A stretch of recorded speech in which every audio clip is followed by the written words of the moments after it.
Oi, gente, eu sou a Camila Sense, sou agrônoma, produtora rural e eu tô aqui com a Carol Zimmermann para a gente bater um papo sobre sustentabilidade dentro da propriedade rural.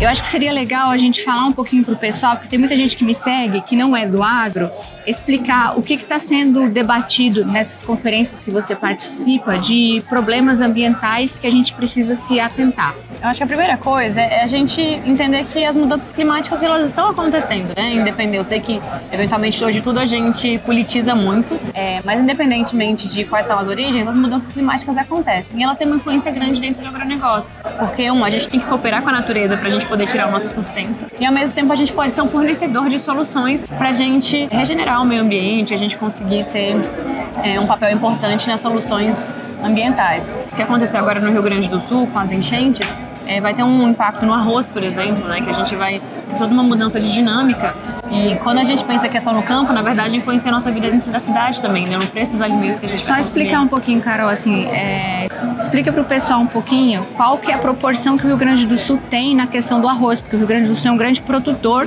de arroz. Qual que é o impacto? Então, Milo, o que acontece é que geralmente quando você tem uma região que é mais produtora de um tipo de cultura específica, né, que no caso é o arroz, você tem uma dinâmica, um mercado que está equilibrado, né? Você já tem um pessoal que está ofertando isso.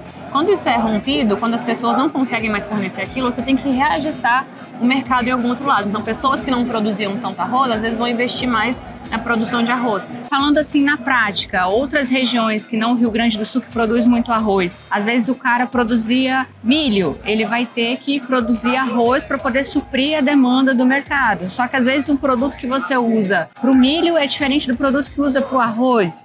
Então é uma logística que tem por trás e acho que é isso que você está falando, né? Exato. São várias coisas que impactam. Não só o produto, mas a infraestrutura, né? Então, assim, o maquinário é diferente, arroz muitas vezes é uma cultura inundada, tem arroz irrigado também, mas nem sempre as pessoas conseguem ter essa flexibilidade de mudar de uma cultura para outra. E a gente falou de sustentabilidade, é importante a gente lembrar que a sustentabilidade ela tem três grandes eixos, né? Ambiental, social, mas também econômica, porque se a gente não conseguir se manter financeiramente ao longo do tempo, a gente não fica de pé. Então a sustentabilidade também passa pelo viés econômico para a gente conseguir ser saudável financeiramente, né? Nessa questão, por exemplo, desses problemas climáticos, qual outro ponto que você acha que tem atrapalhado bastante ou que o pessoal precisa se atentar?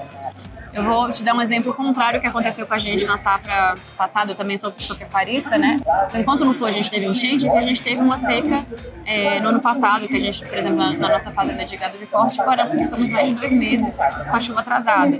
Isso impacta no pasto, impacta no boi, no boi na fazenda. Ao mesmo tempo, a gente tem uma barragem de irrigação na parte de grãos, a barragem quase secou, então mesmo a gente tendo estratégias para sustentabilidade, ainda assim nem sempre a gente consegue prever. E por isso é tão importante a gente ter boas práticas agrícolas para diminuir esses impactos e a gente ter mais resiliência. Resiliência significa que a gente vai conseguir ser mais flexível para esses choques, para essas mudanças. Então, coisas que a gente pode fazer, por exemplo, para o pessoal que é de casa, que é leigo, tem o plantio direto, que a gente usa muito no Brasil. E são várias pequenas práticas que a gente acha simples, mas que elas têm um efeito muito grande. Então, quando você fala de plantio direto, que você não está revolvendo o solo, que você está plantando por cima dessa palhada, a gente está falando sobre você evitar a erosão, porque quando a chuva vem, ela evita de levar o solo para embora. Você está falando de você criar matéria orgânica. Então tem vários benefícios. A gente pode falar de planta de cobertura, que significa entre uma safra e outra você plantar uma outra planta que vai cobrir, como o próprio nome diz. A gente pode falar sobre, no Brasil, por lei, a gente tem as reservas as APPs, as áreas de preservação permanente, que ao redor de rios, de corpos d'água, a gente tem que deixar uma margem mínima para poder proteger e evitar de que tenha deslizamentos. Então, tem muita coisa boa que a gente já faz, que não é tão complexo quanto parece, mas tem impactos positivos na sustentabilidade. Entendi. Mas, por exemplo, se às vezes você vai lá e olha ou num profissional, um agrônomo, ou no site, ou numa palestra, isso daqui é uma prática legal para eu fazer aqui no Cerrado. Isso daí serve para qualquer região, por exemplo? Por exemplo, não tem como você falar que é uma solução única para todo mundo.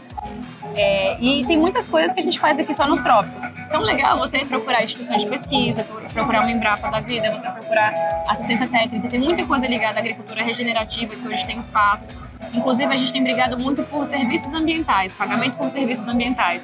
Então, pessoas que querem, de alguma forma, ter alguma prática adicional para poder capturar carbono. Então, tem uma avenida ainda que a gente está começando a falar ainda no Brasil, mas que para produtores rurais a gente tem uma oportunidade de prestar esse serviço de biodiversidade, enfim, e capturar valor. Então, nem toda prática sustentável que serve aqui para o Cerrado, por exemplo, dá para eu aplicar lá no Nordeste, no Sul. Não necessariamente. Olha, eu não sabia disso. Não necessariamente. Mas, ao mesmo tempo, é legal quando a gente troca, porque às vezes você pode se inspirar em uma prática de algum lugar para você poder trazer. Adaptar, né? Eu tive a oportunidade de rodar ano passado com o PANAFID, que é uma rede de pessoas ligadas à agricultura internacional, e é muito curioso, assim, como é diferente cada uma das coisas, né? De maneira geral, acho que o Brasil tem muitos bons exemplos para contar, e quando as pessoas vêm, eu fico muito orgulhosa de tanta coisa boa que a gente tem. Inclusive, convido vocês aí, se forem produtores ou se não forem, para contar essas boas histórias do Brasil, para ter orgulho do Brasil. Mas tem alguns outros cuidados também que a gente pode ter, por exemplo, no Japão, onde a gente entrava tinha um propézinho, você ia colocar na lavoura, tinha um propézinho para entrar, a gente não tem esse cuidado aqui e acaba evitando de ter um problema de levar uma doença para um lado ou para o outro. Mas tem muitos contextos diferentes que fazem sentido aqui. Enquanto você fala de plantio direto nos trópicos, eles têm neve, enfim, tem outros contextos que não são tão aplicados aqui, né? Então, acho que é importante a gente ter soluções locais para resolver esses problemas que são globais. Oh, legal. Gente, sigam a Carol no Instagram. Ela tá sempre participando de conferências mundiais. E, por incrível que pareça, assim, ela estava falando, gente, a gente está sempre levando essas práticas sustentáveis, né? Isso eu fiquei surpresa. Então, o Brasil hoje, ele é um exemplo em práticas sustentáveis. E no Instagram da Carol, ela está sempre atualizando e falando um pouquinho sobre isso. Qual que é o seu Instagram, Carol? É a Carol do Agro, é Ana Carolina, né? Mas pode ser Ana também. E lá a gente conta essas histórias nossas, o que a gente tem feito aqui, as nossas dores também, né? Que nem só de coisas boas vive o agro. Mas a volta e meia a gente também tem a oportunidade de ter gente como a Mila lá contando essas histórias pra ele. E eu vou deixar o link aqui da Carol para quem quiser seguir ela, acompanhar. Obrigada! Obrigada! Mas...